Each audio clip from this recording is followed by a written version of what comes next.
Je suis le docteur Anas Aziz, je suis médecin esthétique résident en chirurgie plastique. Et aujourd'hui, on va parler de la thématique de l'hyperpigmentation. On va en parler généralement. Et après, on va parler de ce que rapporte l'acide tranexamique comme avancée dans le domaine de l'hyperpigmentation, surtout topique pour vous, les pharmaciens. Alors, l'hyperpigmentation touche une large partie de la population et a un impact esthétique et psychologique majeur. Beaucoup de patients cherchent des solutions efficaces, mais il existe encore de nombreuses idées reçues et traitements inadaptés. Alors, notre objectif aujourd'hui serait de comprendre le mécanisme de formation de tâches et après de comparer les traitements existants, de voir pourquoi l'acide tranexamique représente une avancée majeure et enfin, on va voir comment, en tant que pharmacien, vous pouvez mieux conseiller vos patients sur ces solutions. Alors d'abord, si vous avez des questions, vous pouvez m'interrompre parce que généralement, 1 heure, ça ne va pas nous suffire. Donc si vous avez des questions, on ne va pas laisser à la fin. Si vous pouvez m'interrompre pour poser vos questions. Alors, tout d'abord, on va comprendre la physiopathologie de l'hyperpigmentation. Alors, on va refaire un rappel anatomique. On a tout d'abord la stimulation des mélanocytes. D'abord, on va parler de la pigmentation normale. Et après, on verra pour l'hyperpigmentation. Genre, la pigmentation normale, qu'est-ce qu'on a dans la peau pour donner la coloration qu'on voit dans la peau. D'accord? Alors, tout d'abord, les mélanocytes, ils sont stimulés par un facteur, généralement les UV, le soleil. D'accord? Alors, la pigmentation, c'est un processus biologique essentiel. Le processus, il est naturel et quotidien. Genre, il y a de la mélanine produite ou il y a de la mélanine qui est éliminée. Donc, du coup, c'est un processus il a un certain temps. Il y a soit une hypopigmentation ou là une hyperpigmentation. Hypo, ça veut dire qu'il y a moins de coloration dans la zone. Alors, les mélanocytes sont les cellules spécialisées dans la production, mais on va voir comment exactement le processus il est fait. Alors, on a tout d'abord l'activation de la tyrosinase. La tyrosinase, c'est l'enzyme clé qui déclenche la pigmentation.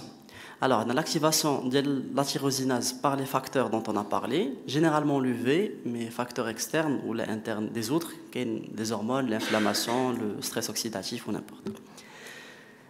L'enzyme clé de la mélanogenèse, on a dit, c'est la tyrosinase. La tyrosinase, à travers la tyrosine, c'est un acide aminé, elle va activer la DOPA. Alors, DOPA, normalement, elle est connue sous une autre forme, c'est ce qu'on appelle l'hormone du bonheur, dopamine. C'est la même chose, mais elle sait qui va la déclencher, c'est un facteur X. Alors, la DOPA, c'est un intermédiaire métabolique. L'intermédiaire métabolique, normalement, il est converti en dopamine, il est stimulé par facteur neurologique, mais dans le cas, il va nous donner de la mélanine. La DOPA va se transformer en dopaquinone. Dopaquinone, c'est la dernière étape de création de la mélanine. Alors, la dopaquinone, c'est soit le mélanine, la phéomélanine. Ce sont deux types de la mélanine. Une elle est brune, il y a les taches qui sont foncées. Ou l'autre elle est claire, genre, soit jaune, soit orange. Et il est généralement qu'on a des personnes qui sont rousses, genre les cheveux roux. Donc, soit on a de la phéomélanine, soit on a de l'eumélanine. Alors, phéomélanine, c'est celle qui donne le rouge et le jaune. Et l'eumélanine, c'est celle qui donne la couleur foncée. Alors, le processus, le traitement de l'hyperpigmentation par les différents acides, c'est que soit ils vont bloquer la tyrosinase carrément, soit ils vont préférer phéomélanine à la eumélanine, parce qu'ils ont plus de pigments qui sont clairs, soit elle va bloquer la stimulation de la tyrosinase. Donc c'est comme ça que ça se passe. Alors, on a dit, après que la dopaquinone nous transforme et nous ramène de la mélanine, dès que la mélanine elle va monter, les kératinocytes, elle va donner la coloration. Il nous cause problème, qui est l'hyperpigmentation. D'accord? Alors ça, c'était un petit résumé pour comprendre comment se forment les taches. D'abord, on va voir plutôt les taches qui sont pigmentaires, genre comment les taches pigmentaires, elles se forment. Alors, l'hyperpigmentation est une réponse biologique anormale de la peau face à divers stimuli. Ces facteurs déclenchent une surproduction de la mélanine, entraînant la formation des taches pigmentaires. Tout d'abord, on a l'exposition aux rayons UV. Genre, l'exposition aux rayons solaires, c'est le premier facteur qui cause l'hyperpigmentation. Alors, il augmente l'activité des mélanocytes pour protéger la peau, ça c'est très essentiel. Il faut savoir que la pigmentation de base de la peau, elle a pour but de nous protéger contre les rayons UV, contre les rayons solaires. Donc, du coup, si on a la mélanine, on est protégé. c'est comme ça qu'on peut comprendre que les zones où il y a plus de chaleur, les peaux sont plus foncées. C'est un mécanisme de défense, un mécanisme de protection de la peau contre les rayons UV. Donc c'est le premier facteur qui cause la formation des taches pigmentaires. Après, on a l'inflammation et les réactions post-traumatiques, comme les blessures cutanées, l'eczéma, l'acné et tout. C'est connu qu'après, par exemple, une acné qui est agressive, généralement, on va trouver des hyperpigmentations, genre des taches pigmentaires. Donc, c'est à cause de l'inflammation, qui cause l'acné laine.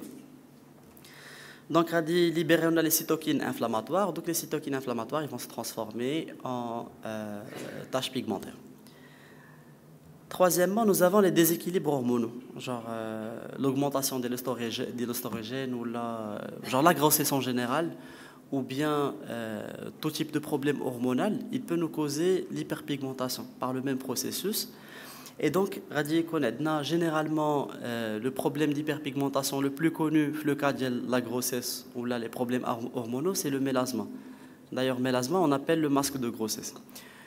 Donc, les déséquilibres hormonaux sont l'un des facteurs les plus connus de l'hyperpigmentation. Après, nous avons le vieillissement et photodommage. Alors, vieillissement, photodommage, le photodommage, c'est une altération cutanée de la peau, généralement due au soleil aussi. Donc, on revient au même point dont on a, mais le vieillissement, il cause le principe qui est très intéressant ici, qui va bloquer la stimulation de la pigmentation et on tombe plutôt dans l'hypopigmentation.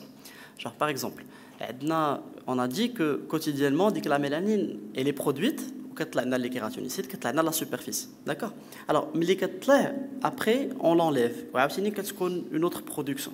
Avec le vieillissement, il se peut que la production de mélanine. Et donc, la coloration elle commence à partir sans pour autant produire une autre mélanine qui va reprendre la place. Et ainsi, ici, on parle d'hypopigmentation à la place de l'hyperpigmentation.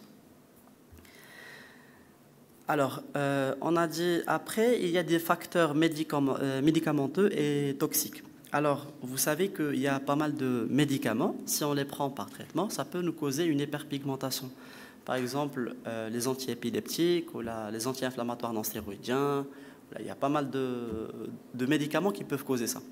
L'hydroquinone aussi, on peut le donner par voie topique ou voie orale. Et sur l'hydroquinone, il y a un risque d'avoir une chronose exogène, qui est une forme irréversible de la pigmentation. Je ne sais pas si vous connaissez ou pas. Vous savez c'est quoi l'hydroquinone là? D'accord. Alors, on fait un traitement par hydroquinone, par exemple. Et vous allez le faire pendant plus que 6 mois, par exemple. Alors là, vous risquez un problème qui est très grave, c'est l'ochronose exogène, qui est des colorations bleues sur la peau et qui sont littéralement irréversibles.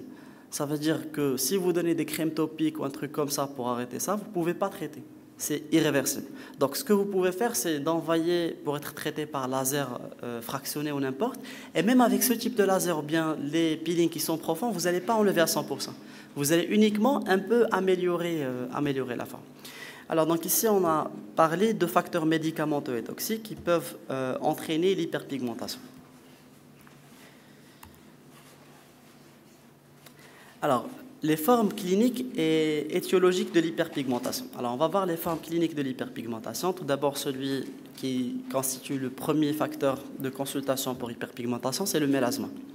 Alors, mélasma, chez les femmes enceintes, c'est très récurrent, et chez les femmes qui sont sous contraception par pilule. Généralement, ils ont du mélasma. Le mélasma, il est reconnu par sa grande surface. Normalement, ce n'est pas des toutes petites taches, mais généralement, ça prend une grande superficie. Des fois, vous pouvez voir que tout le visage, il est couvert de mélasma. Généralement, elle touche le visage, mais elle peut toucher autres zones. Deuxièmement, nous avons les lentigos solaires. Lentigos solaires, ou bien ce qu'on appelle les taches de vieillesse.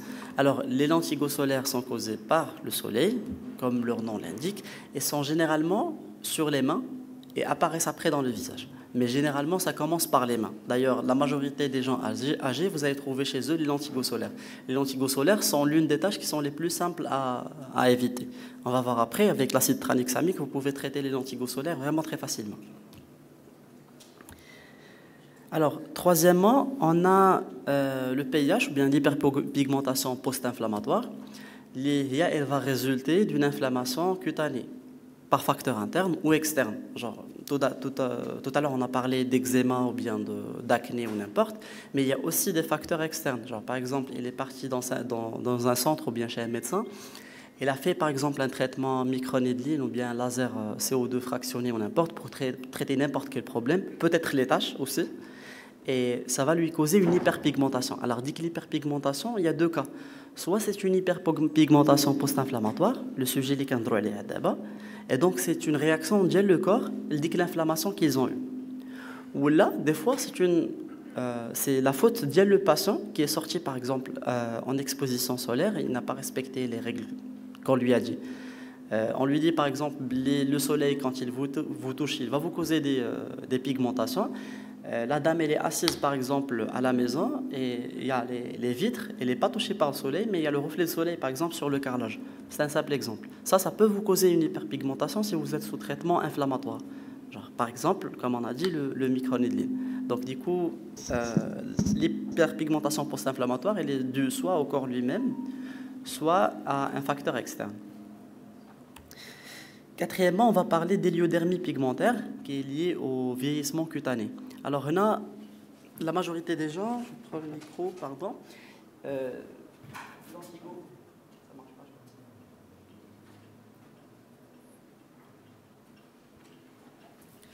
C'est pas grave, je reste ici. Alors, on a les lentilles solaires et ici l'héliodermie pigmentaire. Alors, le truc, pourquoi les gens ils font pas beaucoup la différence entre les deux, alors que c'est important de faire la différence entre les deux, parce que l'une est très superficielle et l'autre elle est très profonde. Pourquoi il faut faire la différence? Genre, comment faire la différence? Les lentilles solaires, ils sont liés au vieillissement, certes, mais ils sont plutôt localisés dans une zone sans autre symptômes, désolé. Par contre, l'héliodermie pigmentaire, elle est toujours liée au vieillissement cutané. Vous allez toujours trouver ce type de tache avec des rides. Vous allez voir cette photo-là, chaque fois il y a les taches, il y a toujours une cassure dans la peau. C'est lié au vieillissement. Par contre, les lentilles solaires, vous pouvez trouver dans une main qui est très bien hydratée et où il n'y a pas de cassure de la peau. C'est très normal. Donc les lentilles solaires, ils sont beaucoup plus faciles à traiter que l'héliodermie pigmentaire. D'accord, mais vous allez avoir par exemple un motif de consultation chez vous et ils vont vous montrer des tâches et vont vous demander est-ce qu'on peut enlever ça. Et là, il faut vraiment savoir parce que si c'est une héliodermie pigmentaire, ils peuvent enlever, mais le traitement il va être très long.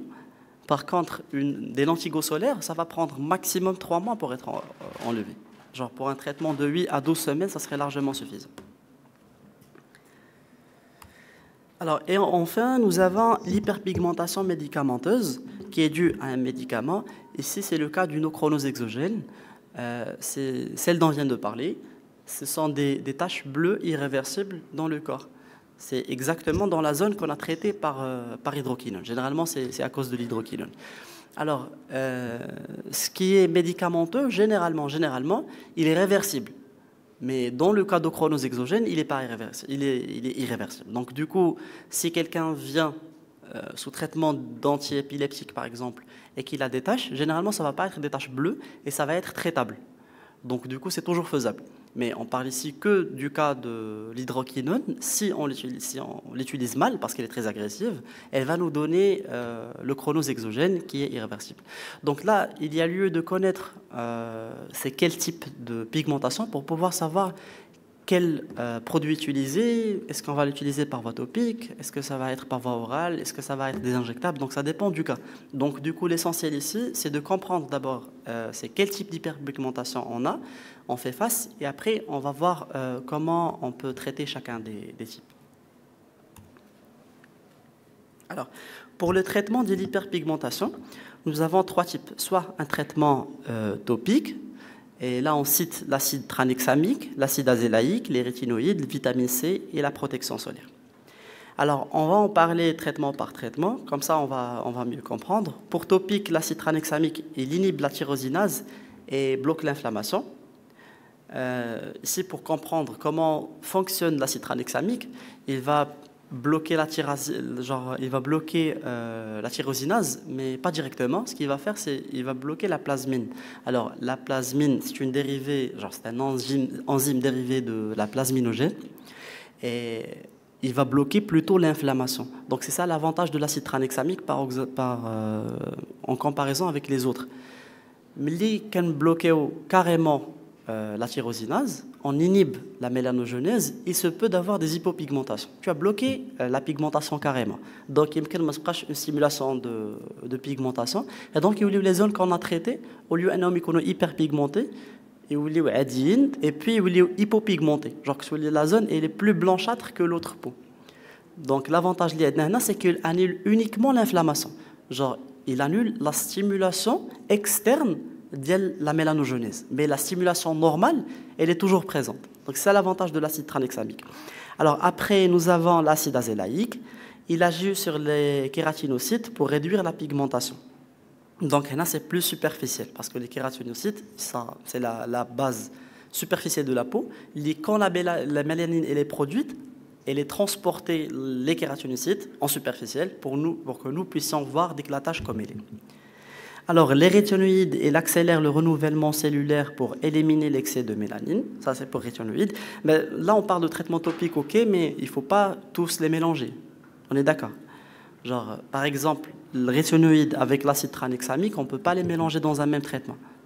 Ça va vraiment beaucoup assécher la peau. Donc, ici, on parle de principe actif qu'on peut utiliser, mais on ne l'utilise pas ensemble.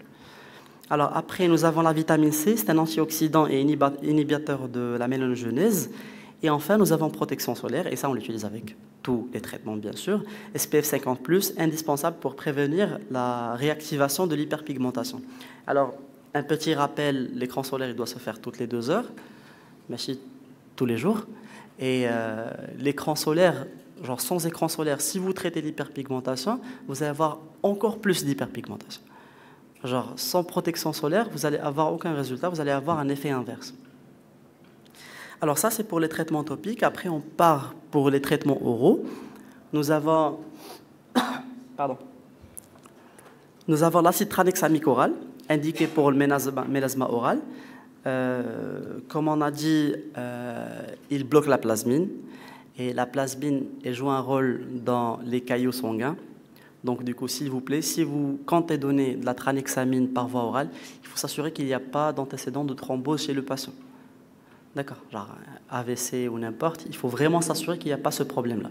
S'il n'y a pas ce problème-là, vous pouvez donner un traitement par tranexamique orale, mais il faut toujours faire un suivi avec le patient. Alors, on peut donner 250 grammes à 500 mg par jour, prise 2 fois. Et ça peut durer entre 8 et 12 semaines et on va avoir un bon résultat. Là, je parle de voie orale. Non. Alors, vitamine C et glutathion. Effet dipigmentant et potentiel. Pour la vitamine C, elle inhibe tyrosinase et le glutathion, il bloque la transformation de la dopaquinone en mélanine qui est foncée. Genre, qu'est-ce que ça veut dire? Genre, elle favorise la phéomélanine. Le glutathion, il ne va pas bloquer la production de la mélanine, mais comme on a dit, il y a 2 types de mélanine. Donc, il y a le mélanine qui est foncé, phéomélanine qui est claire. Alors, le glutathion, il va vraiment favoriser la mélanine claire pour minimiser l'hyperpigmentation. Là, je ne sais pas si vous avez vu ou pas, mais il y a des gens qui traitent actuellement l'hyperpigmentation par injection de glutathion par voie veineuse. Genre sur des sérums salés, en injectant du glutathion, ça passe par voie veineuse. Alors l'avantage du glutathion, c'est qu'il ne bloque rien, il juste favorise un type de mélanine, mais l'inconvénient, c'est niveau résultat, est-ce que c'est vraiment suffisant ou pas, ça reste à voir. Genre c'est un peu récent, donc on n'a pas un peu de recul. Alors, le glutathion aussi, ça peut être donné en 250 mg à 500 mg par jour. Et combiné avec vitamine C, ça serait bien. Mais là, le point, c'est que ça serait une seule prise par jour. Par contre, l'acide tranexamique, ça peut aller jusqu'à 2 prises par jour. Enfin, on parle de suppléments en zinc. Effet anti-inflammatoire, utile en cas d'hyperpigmentation post-inflammatoire. Pour le zinc, on peut donner 15 à 30 mg par jour. Et la prise, elle peut prendre beaucoup de temps qu'avec les autres, mais ça reste un complément, donc ça serait bien de prendre le zinc de toutes les façons. Alors, les traitements oraux combinés aux traitements topiques, c'est très bien, ça donne de meilleurs résultats, mais comme on a dit tout à l'heure, il faut vraiment faire attention au suivi du patient, surtout si vous traitez par tranexamique par voie orale. D'accord? vous avez compris pourquoi tranexamique, il faut faire peur des thromboses, c'est ça? D'accord. Alors, troisièmement, on part au traitement dermatologique avancé. Ici, on peut parler du laser Q-switch ou de l'IPL, fragmentation de la mélanine pour un éclaircissement ciblé. Les peelings chimiques par TCA glycolique ou bien peeling phénol, exfoliation profonde pour éliminer mélanine accrue. Et enfin, micronidline PRP pour régénération cutanée et uniformisation via le temps.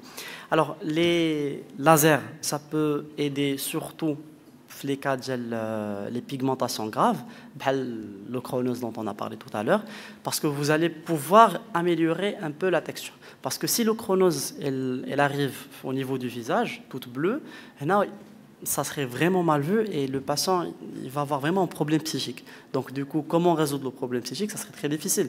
Donc du coup, il faut chercher à traiter le problème. Généralement, ils sont traitables par laser. Ça dépend du cas, ça peut être un laser fractionné, un Q-switch, ou bien un fractionné comme le laser CO2 ou bien l'NDIAG ou n'importe. Alors pour l'IPL, la lumière pulsée, elle est très bien, surtout dans un cas dont on va parler, l'hyperpigmentation post-inflammatoire. J'ai dit à un patient, je lui ai fait par exemple un laser CO2, par exemple pour traiter les taches ou bien pour traiter les cicatrices ou n'importe. Le patient, il s'est bien protégé, il n'a pas touché le soleil, il a fait son écran solaire toutes les 2 heures, ou j'ai un début d'hyperpigmentation. Est-ce que c'est possible ou pas? C'est possible. Ça, c'est une réaction personnelle, l'inflammation. L'un des facteurs qui cause l'hyperpigmentation, comme on a dit au début, c'est l'inflammation. Donc c'est possible. Alors, est-ce que je peux le retraiter par laser CO2? C'est non. Et là, le laser CO2 lui causer une hyperpigmentation. Donc si je veux passer à une étape plus souple, généralement ça va être l'IPL. Le lumière pulsée, il n'est pas très agressif et il est très efficace. Si je sens que je ne peux pas, alors là je passe au traitement topique qui est d'ailleurs très bien et très safe. Surtout par acide tranexamique parce que je ne vais pas causer les... Parce que l'hydroquinone, c'est connu que c'est ce qu'il y a utilisé maintenant. Genre sur la majorité des cas. Mais c'est aussi très connu que, de 1, c'est très grave d'arrêter du jour au lendemain.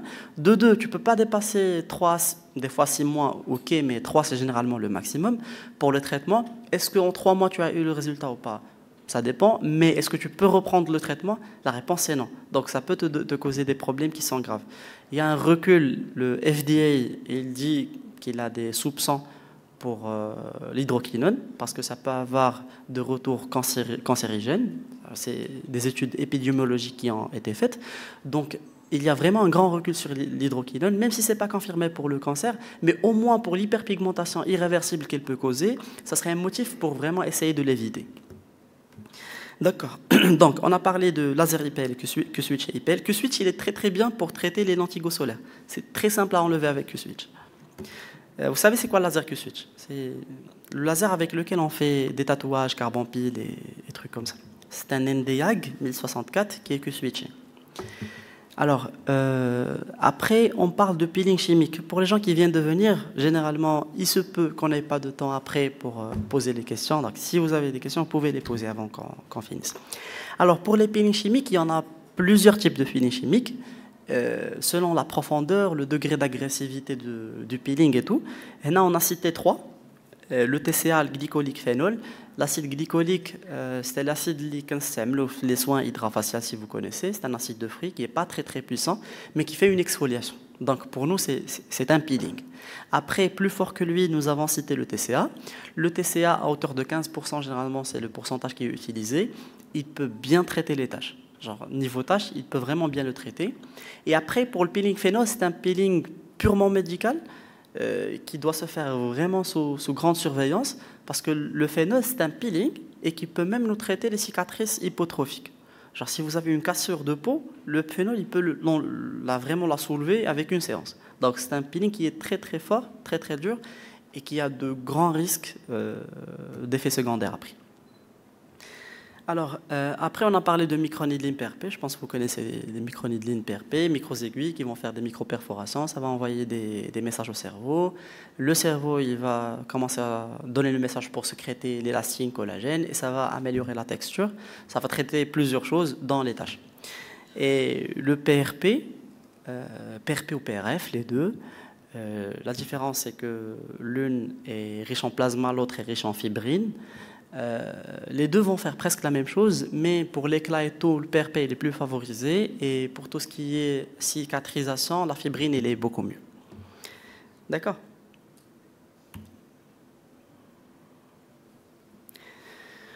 Alors, il existe plusieurs types d'hyperpigmentation en fonction de la profondeur d'accumulation de la mélanine. Alors, nous avons une hyperpigmentation épidermique, dermique et mixte. Alors, en tant que pharmacien, votre rôle est de guider les patients. D'accord? Il faut tout d'abord savoir insister sur l'écran solaire. Je le dis souvent parce que moi, ça me cause toujours des problèmes avec les patients. L'écran solaire, c'est très important. Il faut bien expliquer que c'est réutilisable toutes les 2 heures. Et des fois, on a des informations qui, pour nous, ils sont données, mais pour le patient, peut-être pas. Genre, si quelqu'un vient vous consulter dans la pharmacie, il vous demande un écran solaire parce que vous avez donné, par exemple, un traitement d'hyperpigmentation, il faut vraiment lui réexpliquer le tout. Je sais que c'est ennuyant, mais c'est comme ça. On trouve ça ennuyant au début, mais après, quand il revient avec plus de pigmentation, tu te dis, il fallait que je fasse ça. C'est banal, mais il fallait que je le fasse. Donc, il faut bien leur expliquer et il faut orienter le patient vers un bon type d'hyperpigmentation. Je vous donne un simple exemple. Si vous avez un patient qui vient chez vous avec l'ochronose qu'on a dit irréversible, vous ne pouvez pas lui dire, vous allez prendre un acide, genre l'acide tranexamique qu'on voit topique, et ça va t'améliorer. Parce que vous savez que ça ne va rien améliorer. Mais si vous avez un cas de lentigo solaire et que vous dites que cet acide tranexamique par voie topique, il va vous donner un très bon résultat, là vous avez raison. Il va avoir un bon résultat et ça c'est déjà très bien. Alors, l'hyperpigmentation épidermique, dermique, mixte, la question c'est comment savoir, genre comment faire la différence. Comment savoir est-ce que la pigmentation elle est épidermique, profonde ou bien mixte. Généralement, la majorité, ils utilisent la lampe de Wood. Vous connaissez la lampe de Wood avec les lumières UV. Elle est très efficace pour savoir la profondeur des taches. Est-ce que ce sont des taches superficielles ou bien profondes, ou bien les deux. Et après, si vous n'avez pas une lumière de Wood, vous pouvez utiliser les dermoscopes. Les dermoscopes, en les plaçant sur la peau, vous pouvez voir qu'il y a une tache, mais c'est un peu flou, ça veut dire que c'est une tache qui est très profonde. Et vous pouvez voir la coloration directement, c'est une tache superficielle. Mais avec le dermoscope, vous ne pouvez pas savoir si c'est mixte. Genre, vous n'allez pas voir si elle est superficielle, pour vous c'est superficiel. Mais ça peut être mixte. Mais vous ne pouvez pas voir avec un dermoscope. Mais au moins, vous pouvez déceler les taches qui sont vraiment profondes. Alors, pourquoi faire cette différence? Alors, les taches qui sont superficielles, elles sont très simples à enlever et vous pouvez juste prescrire, donner le traitement topique ou oral, ça dépend de ce que vous voulez donner, et ça va partir. Je parle de superficielles. Pour les taches profondes, si vous donnez quoi que ce soit, ça ne va rien donner. Et pour les taches mixtes, il faut combiner. Il faut à la fois donner un traitement topique oral et envoyer pour traitement, genre soit par laser ou n'importe. Ça dépend du traitement. Alors, généralement, l'épidermique, c'est les lentigos solaires, généralement, majoritairement. Pour les dermiques, c'est l'ochronose qu'on a dit. Et pour l'hyperpigmentation mixte, on peut citer généralement le mélasma. Alors, le mélasma, il y a un point très important. Bzaf ديال الناس يقدروا يجيو عندكم يقول لكم راه كتمشي وتجي mélasma. Elle part et elle revient. Ou là, vous pouvez traiter. Et quand vous traitez, genre par exemple, il vous dit, je suis parti faire un traitement par lumière pulsée chez quelqu'un. مشات لي الميلازما. Et au bout d'un mois, elle est revenue. Est-ce que c'est possible ou pas? C'est possible. Les mélanocytes, ils ont compris que dès que la zone, la coloration d'elle, elle est comme ça.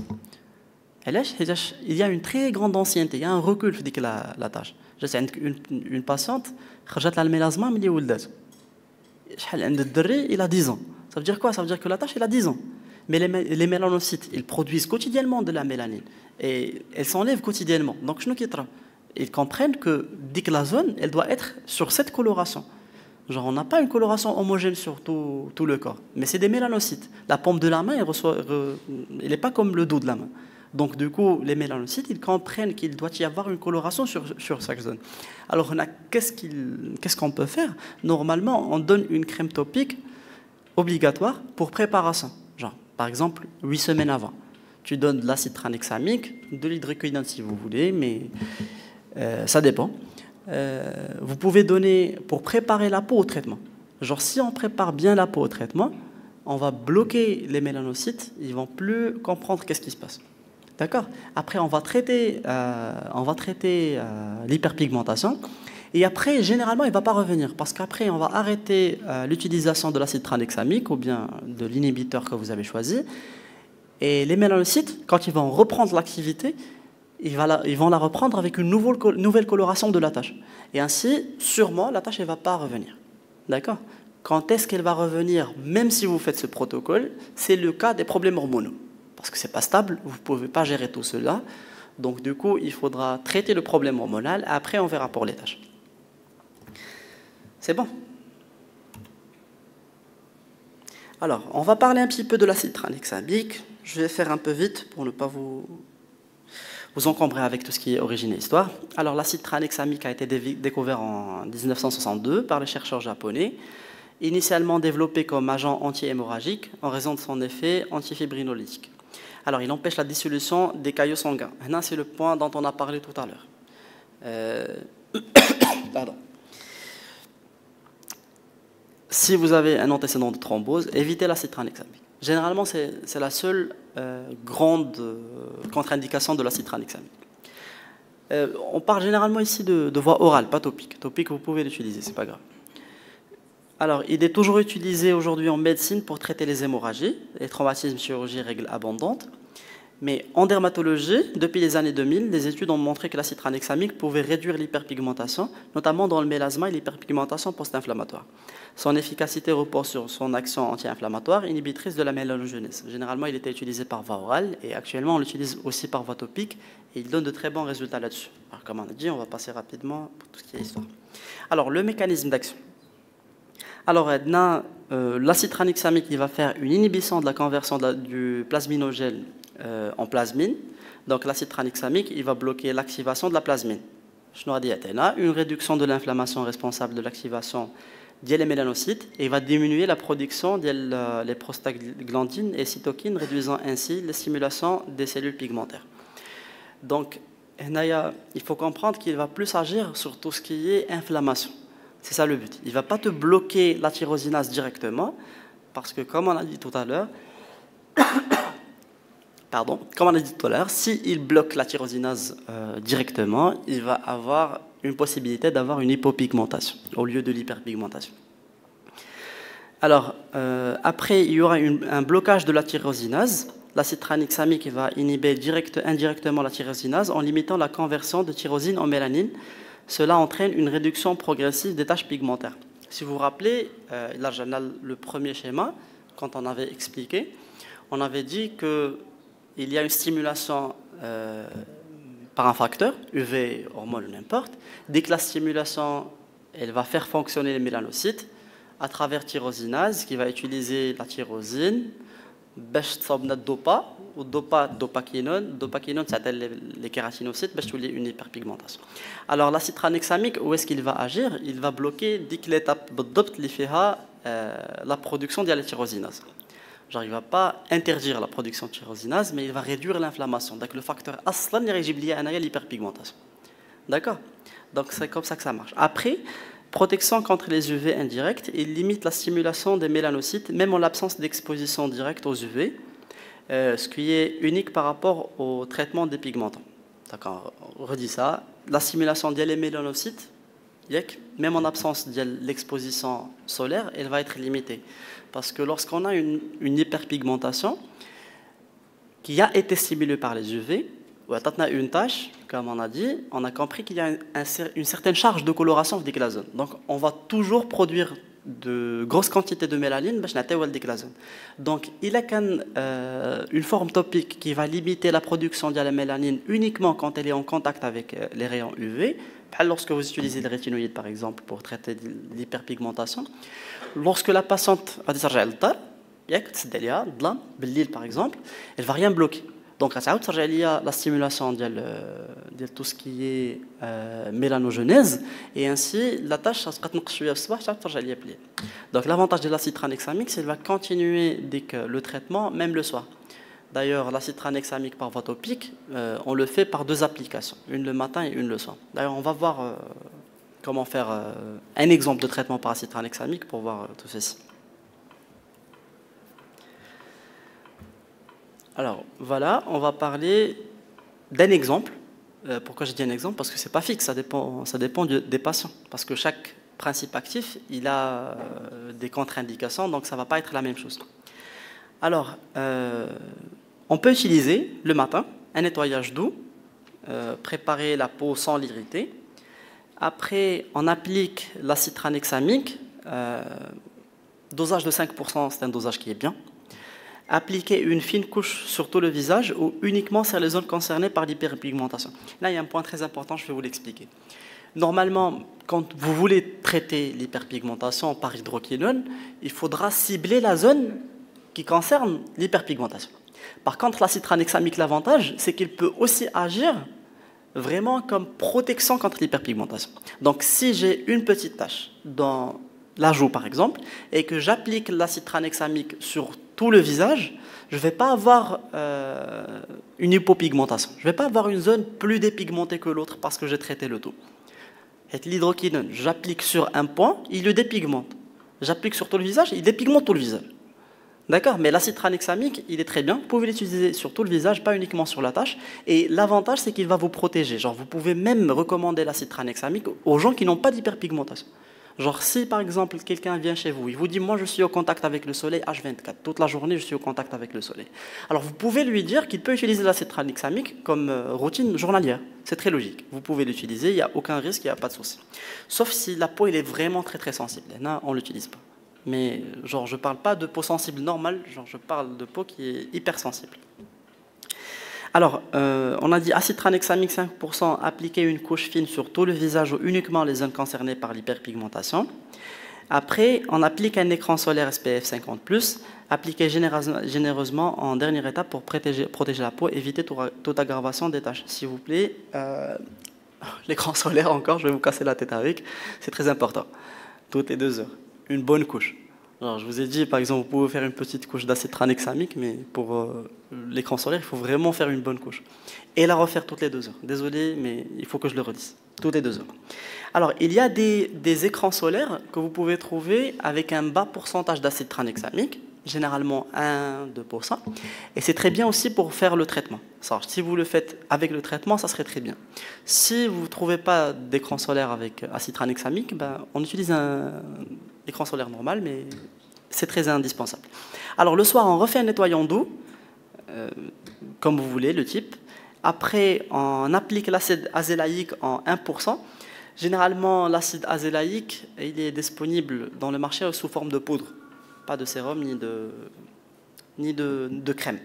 Alors, on va le mélanger avec une crème légère ou un sérum hydratant. Si ils n'ont pas, on peut mélanger avec de l'eau. Mais généralement, soit crème ou sérum hydratant. D'accord? Mais c'est important de checker si le pH il est neutre. Si le pH il n'est pas neutre, il vaut mieux utiliser de l'eau. D'accord? Donc ça, c'est pour l'application de l'acide azélaïque. L'acide azélaïque, c'est une substance éclaircissante. Elle va vous éclaircir le visage. Elle a aussi des fonctionnalités dépigmentantes. Donc ça serait bien de combiner. Et c'est combinable avec l'acide tranexamique. Parce que comme rétinoïde ou bien vitamine C, vous ne pouvez pas combiner avec l'acide tranexamique, mais l'azélaïque, vous pouvez les combiner. Alors, on a dit on applique l'acide azélaïque, après on réapplique comme dans le jour l'acide tranexamique à 5%. Là, il faudra chercher s'il y a une bonne tolérance de la peau. D'accord? Il y a pas mal de gens qui ne savent pas que leur peau elle est sensible. Si la peau elle est sensible, tout à l'heure je parlais d'hypersensible, mais maintenant je parle de sensible. Si la peau elle est sensible, on n'utilise pas l'azélaïque et le tranexamique. Il faudra choisir. Si c'est plus l'éclat, c'est l'azélaïque. Si c'est plus les taches, le tranexamique. Si la peau elle n'est pas sensible, dans ce cas on peut utiliser les deux. Alors, après on applique une crème hydratante à la fin pour renforcer la barrière cutanée et éviter toute irritation. Les précautions, si votre peau est sensible, commencez par alterner l'acide azélaïque et le tranexamique 1 jour sur 2. Genre, je vais aujourd'hui appliquer le tranexamique, demain je fais l'azélaïque, et vice-versa. L'acide azélaïque peut également peut-être légèrement exfoliant. Donc si vous sentez des irritations, appliquez une crème hydratante plus riche.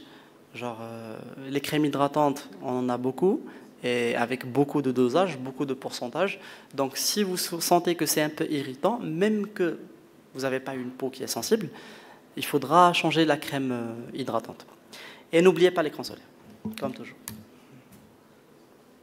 Alors, là, on va faire une petite différenciation entre l'acide tranexamique et l'hydroquinone. Alors, tout d'abord, on parle de mécanisme d'action. Pour l'acide tranexamique, il va inhiber la plasmine, réduisant ainsi l'inflammation et bloquant les signaux des mélanocytes. Par contre, l'hydroquinone va inhiber directement la tyrosinase, empêchant la formation de mélanine. Pourquoi je vous ai parlé tout à l'heure d'hypopigmentation? Parce que l'hyperpigmentation, vous pouvez traiter facilement. L'hypopigmentation, c'est super difficile à traiter. Très, très difficile à traiter. Genre, si vous traitez une zone pour une tache, vous enlevez la tache et ça blanchit plus que le reste de la peau, c'est très difficile à traiter. Très difficile. Donc, il faut vraiment faire attention à ce point-là. Alors, après l'effet rebond, il n'y a pas dans l'acide tranexamique, tu l'arrêtes aujourd'hui, c'est pas grave, il n'y a pas de souci. Mais pour l'hydroquinone, en cas d'arrêt brutal, c'est oui. Genre, c'est comme si vous prenez un psychotrope. Vous n'arrêtez pas du jour au lendemain. J'ai fini le traitement, 3 mois, ça veut dire que les 15 jours d'après, je vais utiliser 1 jour sur 2. Et les 15 jours d'après, je vais utiliser 2 fois par semaine. C'est comme ça que je dois arrêter. C'est pour ça que je vous ai dit, il faut vraiment, pour tout ce qui est traitement dépigmentant, ça serait bien de toujours suivre le patient. Genre, vous lui dites de revenir chez vous, ou bien, je ne sais pas si vous avez un contact avec, qu'il vous dise qu'est-ce qui se passe, comment arrêter, parce que c'est très important. Si vous utilisez l'hydroquinone, s'il vous plaît, il n'y a pas d'arrêt brutal. Si vous faites un arrêt brutal, juste pour comprendre ce qu'il y a, l'effet rebond dont on a parlé, c'est le chronos exogène. Donc les taches bleues, les maladies chimiques. D'accord? Alors, la toxicité cutanée, aucune, elle est bien tolérée niveau acide tranexamique. Elle peut être toxique pour les mélanocytes niveau hydroquinone. C'est toujours la même chose. S'ils sont toxiques pour les mélanocytes, ça veut dire qu'il y aura une hypopigmentation, c'est toujours la même chose. Et la toxicité, c'est de ce point que j'ai parlé pour l'FDA, quand ils ont dit qu'ils ont des préoccupations concernant les effets toxiques de l'hydroquinone. Alors, après le chronos exogène, aucun cas rapporté pour tranexamique, mais possible après usage prolongé. Et l'utilisation à long terme, l'acide tranexamique, il est sécurisé. Par contre, l'hydroquinone est possible sur plusieurs mois et déconseillé après 3 à 6 mois en raison de risque de toxicité. Donc, l'acide tranexamique, comme on a dit, vous pouvez l'utiliser comme une routine quotidienne. Aucun souci. Vous pouvez l'utiliser et vous n'allez pas avoir de problème à long terme. Le mode d'application pour le tranexamique, on peut l'utiliser en topique, en oral ou en injectable. Et l'hydroquinone, topique uniquement, crème à 2 à 4%. Alors, généralement, si vous voulez combiner l'hydroquinone topique et par voie orale, il faut vraiment bien parler aux patients, bien comprendre le cas et bien faire le suivi. Je pense le tranexamique, il n'est pas sur prescription, vous pouvez le donner. Mais le truc, c'est qu'il faut vraiment comprendre qu'est-ce que ça, genre comment est le patient, est-ce qu'il a des maladies, qu'est-ce qu'il suit. Le patient, il peut ne rien comprendre. Genre, je vous donne un simple exemple. Vous avez une personne âgée de 50 ans, par exemple. Elle vient chez vous à la pharmacie. Elle a des lentilles solaires, par exemple. Vous avez jugé que c'est profond. Normalement, c'est pas profond, mais je sais pas. Vous avez vu que c'est profond. Alors, vous avez donné de l'acide tranexamique par voie orale et topique. Vous lui avez demandé à l'avance, est-ce que vous avez un problème de thrombose, genre un antécédent? Il a dit non. Mais est-ce que vous avez cité tout type de thrombose possible? Généralement, non. Ça aussi, c'est pas possible. Donc, il se peut que ce monsieur ait eu un problème un jour, il peut y avoir même un AVC. Mais lui, il ne comprend pas. Il n'a pas compris c'est quoi exactement. Genre, ils lui ont dit, vous avez un problème. Peut-être il a compris que c'est une artère obturée. Mais il n'a pas compris exactement. Donc, il dit, il t'a pas dit, est-ce que tu es sous traitement anticoagulant? Non. Est-ce que tu as déjà eu des maladies sanguines graves? Non. Tu lui donnes par voie orale, tu vas lui causer un problème, à 100%. Donc, du coup, par voie orale, il faut vraiment très bien comprendre, faire comprendre aux patients c'est quoi une thrombose, c'est quoi un problème de genre, et entendre de sa part, est-ce qu'il a déjà eu un problème comme ça ou pas. Et après, on peut utiliser par voie orale. Par contre, par voie topique, même s'il a n'importe quel type d'antécédent, vous pouvez utiliser. Après, on va voir quelles sont les contre-indications de l'acide tranexamique, mais par voie topique, il n'y a pas de problème de ce genre. Alors, on a dit l'efficacité, amélioration progressive en 8 à 12 semaines pour le tranexamique. Pour l'hydroquinone, il est très efficace, mais risque de pigmentation irrégulière. Alors, LH, pigmentation irrégulière, parce que comme on a dit, il faudrait bien cibler la tâche avant d'appliquer la crème. et c'est très difficile. Genre, généralement, vous allez appliquer même sur des zones qui sont pas, qui contiennent pas de taches, et ainsi il y aura des irrégularités dans les pigmentations dans la zone qu'on a traitée. Alors, les effets secondaires, généralement par tranexamique, nous avons sécheresse légère, irritation possible. C'est pour ça qu'on indique le traitement dont on a parlé. On a parlé de crème hydratante le soir, parce qu'on sait que l'acide tranexamique il peut assécher la zone. D'ailleurs, la majorité des traitements d'hyperpigmentation, ils sont asséchants. Genre que ce soit tranexamique ou bien le rétinol dont on a parlé tout à l'heure, ils sont tous asséchants. Pour l'hydroquinone, nous avons irritation, rougeur, effet rebond si arrêt soudain. Alors, sécurité pour les peaux foncées. Le tranexamique, ça c'est très important, il est très bien toléré, pas de dépigmentation excessive, alors qu'il y a un grand risque d'hypopigmentation et d'ochronose, surtout dans les cas d'usage prolongé. Alors, vous savez que l'hyperpigmentation post-inflammatoire et le mélasma, ce sont les deux motifs les plus récurrents des consultations pour hyperpigmentation. Alors, les deux motifs, ils sont plus apparents, ou bien il y a plus de risques chez les gens qui ont une peau plus foncée. D'accord? Donc, du coup, l'hydroquinone, si on l'utilise sur une peau foncée, il y a un très grand risque d'avoir l'ochronose ou bien n'importe quel type d'hypopigmentation. Par contre, le tranexamique, il va respecter la coloration de la peau et on ne va pas avoir ce souci-là. Donc, si la peau elle est foncée, n'y pensez pas. Genre, pas la peine de penser entre les deux, vous foncez pour le tranexamique. Après, pour une peau claire, c'est à vous de voir. Soit vous prenez un résultat rapide, mais risqué, soit vous prenez un résultat sûr, mais qui prend un peu plus de temps. Les deux, ils nécessitent une protection solaire, ça c'est logique, on ne va pas en parler. Si quelqu'un vient chez vous à la pharmacie et demande n'importe quoi, donnez-lui un écran solaire. Même s'il demande n'importe quoi, il vient juste sur vous, il dit je veux un truc, écran solaire d'abord. C'est très très bien. Je ne sais pas si vous savez ou pas, mais le soleil, il peut causer des mélanomes. Genre, il peut causer du cancer de la peau. Par exemple, si vous n'êtes pas beaucoup en contact avec le soleil, c'est OK. Mais si vous êtes quelqu'un qui travaille H24 au contact avec le soleil, vous risquez vraiment un cancer de la peau. Ça vous paraît bizarre, mais c'est comme quand vous venez parler d'une personne qui fume beaucoup et vous dites vous risquez un cancer, je ne sais pas, du poumon ou n'importe. C'est la même chose. Une personne en contact avec les rayons solaires vraiment à hauteur de 8 heures par jour, il risque vraiment il y a beaucoup de risques de mélanome. Donc, pour résumer ça, l'acide tranexamique ou l'hydroquinone, l'acide tranexamique est une alternative plus sûre car il régule la pigmentation sans altérer directement la production de mélanine. L'hydroquinone, elle est plus puissante, mais associée avec des risques si elle est mal utilisée ou utilisée sur une longue période. L'acide tranexamique peut être utilisé à long terme, contrairement à l'hydroquinone, et un traitement combiné, par exemple acide tranexamique avec d'autres agents dépigmentants, est souvent la meilleure approche pour minimiser les effets secondaires.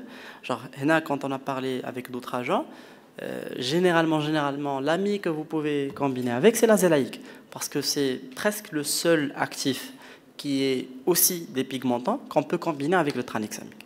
De base, il n'est pas dépigmentant, mais il fait la dépigmentation aussi. De base, c'est un acide éclaircissant. D'accord, mais si quelqu'un vient, tu lui dis, je vais te donner un coup d'éclat en plus, il ne va pas dire non, il va dire OK. Donc, ça serait bien de mélanger l'azélaïque avec le tranexamique.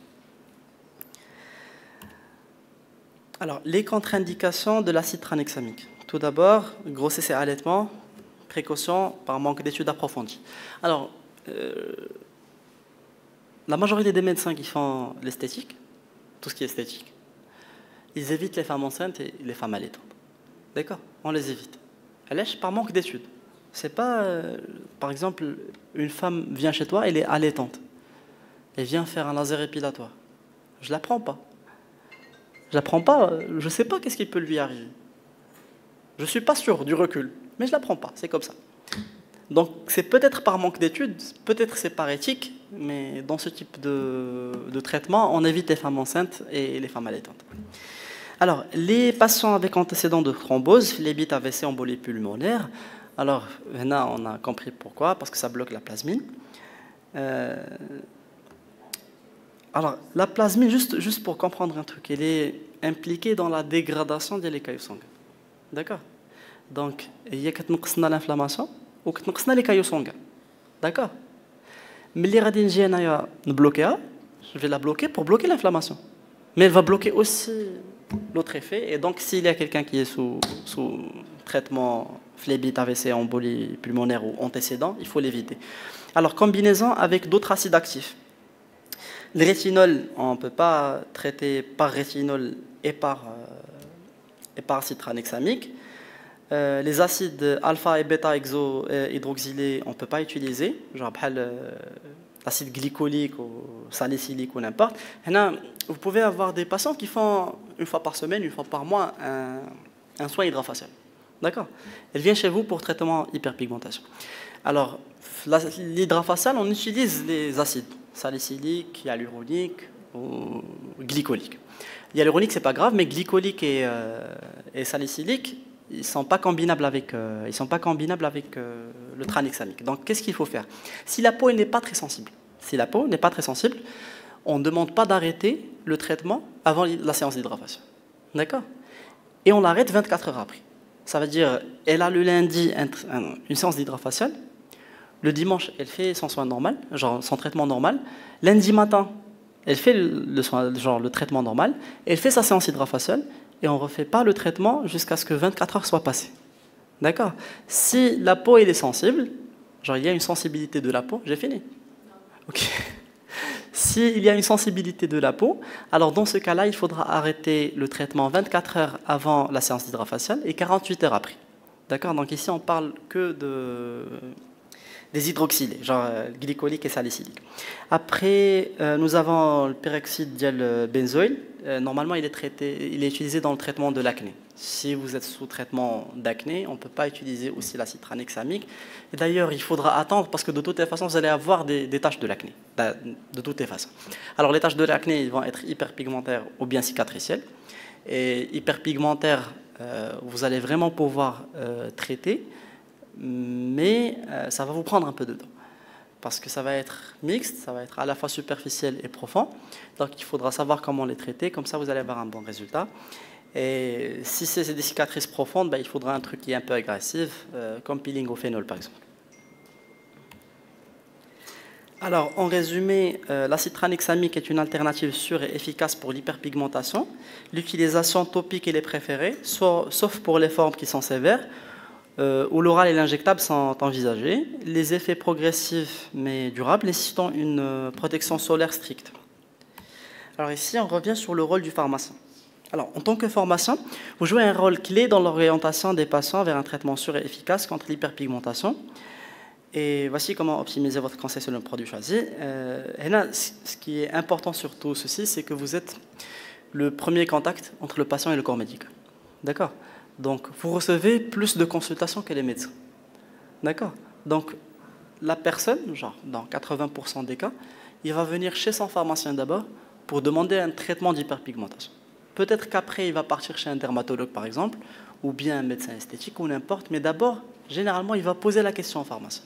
Alors, si vous comprenez très bien qu'est-ce qui se passe, si vous comprenez c'est quoi le problème qu'il a, c'est quoi le type d'hyperpigmentation qu'il a, et que vous connaissez comment donner le traitement, ça serait bien.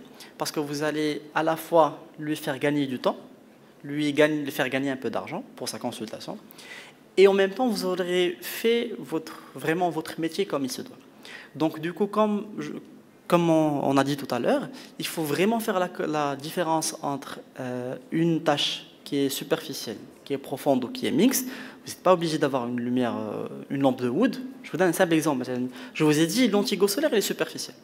Si vous commencez à comprendre c'est quoi ce type, est-ce que c'est un antigo solaire ou bien héliodermie genre pigmentaire, vous allez comprendre est-ce que c'est superficiel ou bien c'est profond ou bien c'est mixte. Et là, vous allez savoir, est-ce que le traitement topique il est suffisant ou pas? Est-ce que je dois combiner avec un autre traitement que je dois demander, par exemple, à un médecin, ou bien si vous avez, vos machines, vous faites avec? Ou bien, est-ce que je peux rien faire? Genre, le cas d'une chronose exogène, je peux rien faire. Je vais te donner quoi? Je vais te donner un écran solaire. Ça ne va pas s'aggraver, ça va rester comme ça. Je vais te donner de l'acide tranexamique, ça va pas s'améliorer, c'est irréversible. Donc, du coup, si vous savez c'est quoi, et vous savez comment traiter, tout ira bien après. Alors, comprendre le besoin du patient, il faut poser tout type de questions, genre depuis quand vous avez l'hyperpigmentation, quel type, est-ce que vous avez essayé de traiter par un tel moyen, est-ce qu'elle a donné un résultat ou pas. Là, juste un petit rappel. Quand on a dit l'ancienneté de l'hyperpigmentation, pourquoi on a dit ça? Plus elle est ancienne, plus il faut préparer la peau pour le traitement.